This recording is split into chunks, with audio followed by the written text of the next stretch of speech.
Kalispera Euskal Herria atzalde ondanoi, hemen txegea Askapenako Greziko brigadia, irukotie, gaur aiagea Kretara, Tesalonikatik, eta, han bizitakue pixkatzuekin elkarbanatzeko asmota, noingo ontan kronikie bideoz iteko okurrentzi jeukideu, eta, hemen kontako eskizu ezautu iteun borrokak eta proiektuek.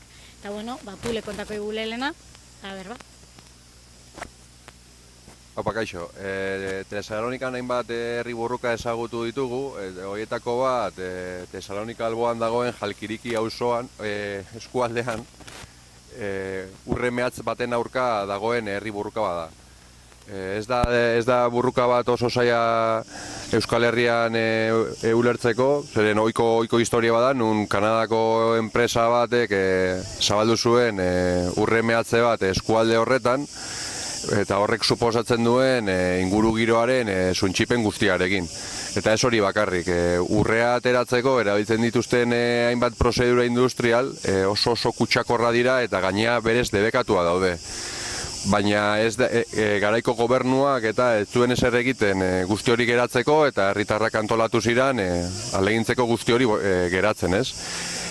Gainera izan da burruka bat ere errepresio asko jasan duena, bertako ekintzaileak izan dira epaituak, multa jasan izan dituzte, eta bar luze bat, eta Sirizak gobernura heltzerakoan espero zuten horrela hitza eman zuelako proiektu hori bertan bera geratuko zela, eta zoritxarrez ez da horrela izan, eta horrek ere ekarri du pixkat mugimendua apaltzea, eta gaur egun burrukak aurrera jarritzen duenaren pixkat aulago dabiltza zentzu horretan. Eta baina izeak Tesalonikako beste proiektu baten berri emango digu.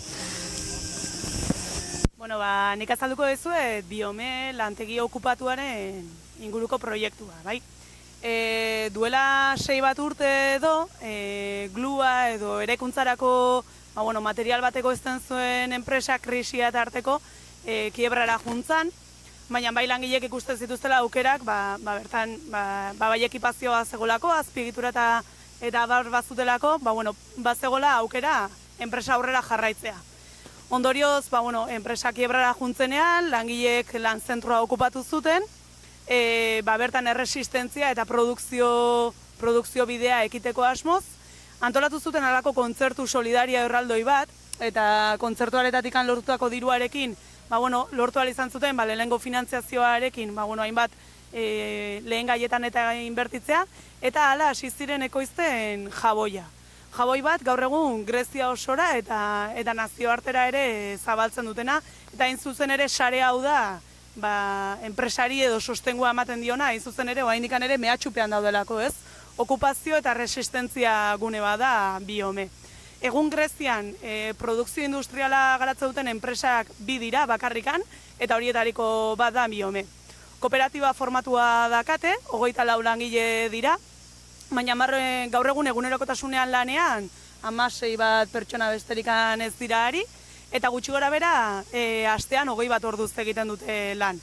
Egunero, asanblada txiki bat egiten dute, erabakitzeko bakoitza zein postutara juten dan, hau da rotatiboa da, eta aldi berean astean behin egiten dute asanblada handi bat, enpresaren garapenaz eta kooperatibaren garapenaz, eztabaidatzeko hitz egiteko. Eta bai, garrantzitsua, azpimarratzea, 24 orduko segurtasun zaintza bat ere egiten dutela, modu rotatibo bat, mantentzen dutena beraien artean.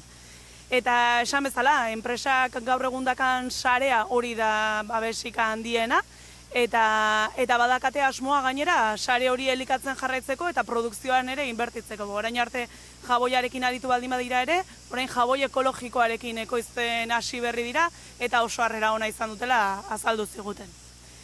Maialen, zuk zerbait azalduko zenigun, ez? Bai, errefuxiatuekin lanin jardutean omnez elkartiekin elkartu ginen baita ere, hauek kilki zerri jendakebe egoitza nagusile eta gu area bertarau ginen behaien berri izatea. Eta hauek hasi ziren bere garaien 2014 urtien lanien, justu orduan hasi zilako lehenengo errefuxiatuek iristen Idomeni dalako herrira.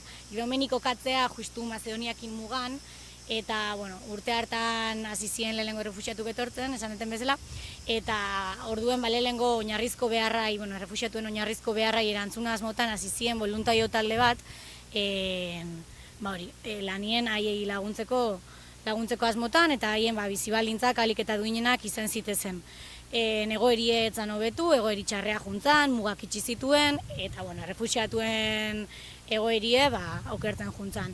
Hori hola izeniken, behaiek pixka laneko formatu aldau inberi zen zeben, edo ala erabaki zeben behintzet, eta gaur egun, elkarte forman ITB lan, diru laguntza dauzke behain baterakundetatik jasotakuek, baina bai ezberdintzaitu edo behintzet, behaien helburu nagusitako bada, proiektu integral bat dakebela eskuartien, eta proiektu integral horren oinarrile da elkarbizitza errefuxiatu eta Kilkiz, kasu honetan guk ezautuen proiektu Kilkiz herriko bizilagunen artien.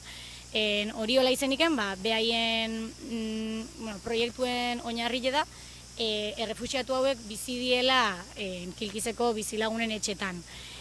Horren atzien, daun lan hori, izkutuko lan hori iten saiatzei eumneseko langile eta voluntario danak, ahalik eta bizi-baldintza eta integrazio bide honenak lortu asmotan edo. Hori hola, baita ere dauzkebe etxe partikularraz aparte, integrazio zentro bat, hizkuntzak erakuste dituena, edo bestelako hainbat ekintza iteituztena, betire integrazio hori eta elkarbizitza hori helburu hartuta, edo pixkat hori litzeke omnesek iteuna. Pule, oinzuk, ze kontatze guzun? Ezagutu dugun beste borruka bat, bere protagonista baten ahotik izan da uraren privatizazioaren aurkako borruka. 2003 eta 2004 urtean zehar, Greziako gobernua legindu zen urak privatizatzea, zehazki Atenas eta Tesalonikakoak biak estatala direlako eta gainontzekoak municipalak. Orduan, gobernuan Greziako alderdi sozialista zegoen, PASOK, eta gero tartean ere ibili zen Greziako eskuin kontserbadorea, eta Tesalonikan hainbat herritar elkartu ziren privatizazioei aurre egiteko. Berehala konturatu ziren herritarren artean, Tesalonikako herritarren artean, uraren publikotasuna ideia hegemoniko badela, hau da. Berdin diola herritarren nundi zein den bere jatorria, ez edo zein alderdiri ematen dion boska, edo zein den bere pentsakera, bat egiten duela ura ondasun publiko bat izan behar duela, ez? Orduan, antolakuntza horren baitan, urte batzutara izan zuten ideia zoro bat erreferendum bat antolatzeko. Erreferendum bat antolatzeko, Tesalonikan hauteskunde municipalak ziren egunean bertan, kurritu zitzaien ere, beraiek ere erreferendum bat egingo zutela eta herritarrei galdetuko ziotela, ura publikoa nahi zuten ala ez. Orduko gobernuak, mehatxu bitartez erantzun zuen, Greziako gobernuak, mehatxatzen erreferendum horretan laguntzen zuen eta parte hartzen zuen oro atxilotuko eta zigortuko zutela, ez?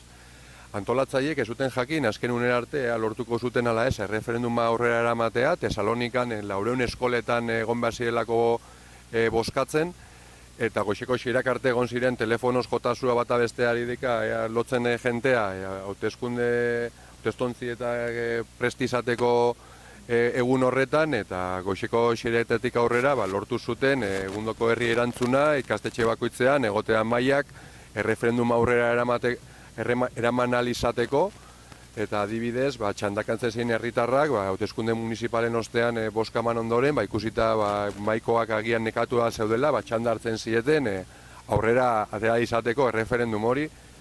Oso arrakastatxua izan zena, 290.000 herritarrek parte hartu zuten, eta baiezko borobila eman zioten uraren publikotasunari. Mugimendu guzti horietatik babes oso handia eta itxaropen oso handia jarri zen Sirizaren eskuetan, pentsatzen zutelako Sirizak bermatuko zuela uraren publikotasuna. Gertatu dena da, memorandumarekin eta troikak jarri dizkion baldintzakin Greziari, Greziako herritarrek galdu dutela Greziako egituren kontrola eta burujabetza. Gaur egun jada ez dira greziarrak kontrolatzen dituztenak, ez Greziako ura, ez Greziako errepideak, ez Greziako trenbideak adibidez, zen troikak inposatu ziren guzti hori pasatu behar zela enpresa sortu berri baten eskuetara, nun enpresa horrek erabakiko zuen privatizatzen diren ala ez, esati privatizatzen diren, ze preziotan, ze inbertsio egiten diren, zer ez diren egiten, eta bost parte dituen enpresa horietan, bostetik 3 aukeratzen ditu troika berak. Orduan, Greziak erabat galdu du, adibidez, uraren kontrola, eta horrek ekarri du mugimenduaren kontrasanak eta konfiantza galera bat, eta gertatzen zaiena greziarrei da dituztela arazo pila bat, eta Tesalonikako herritar asko pentsatzen dutela borroka hori irabazi zela. Irabazi zela erreferendumarekin, irabazi zela Sirisaren garaipenarekin, eta ez dakitena da, errealitatea guztiz kontrakoa dela, eta momentu honetan nahiko arazo dituzte apalago aurrera egiten du uraren publikotasunen aldeko borroka honek. Bueno, ikusi bezala oso brigada intensoa izaten ari gara, jada azkeneko txanpan sartuta gaude, Maialenek esan bezala gaur bertan Kretara heldu gara, eta aurreko herrietan egin bezala sekulako harrera gozoa jaso dugu. Orain arte bezala jarraituko dugu, proiektu ezberdinak ezagutzen, jarraituko dugu Greziako kide eta lagunekin batera tertuliatan, gai ezberdinak lantzen, eta beraz, hurrengo kronikara arte agurtzen gara. Eskerrik asko, eta hurrengora arte Euskal Herria. Hala...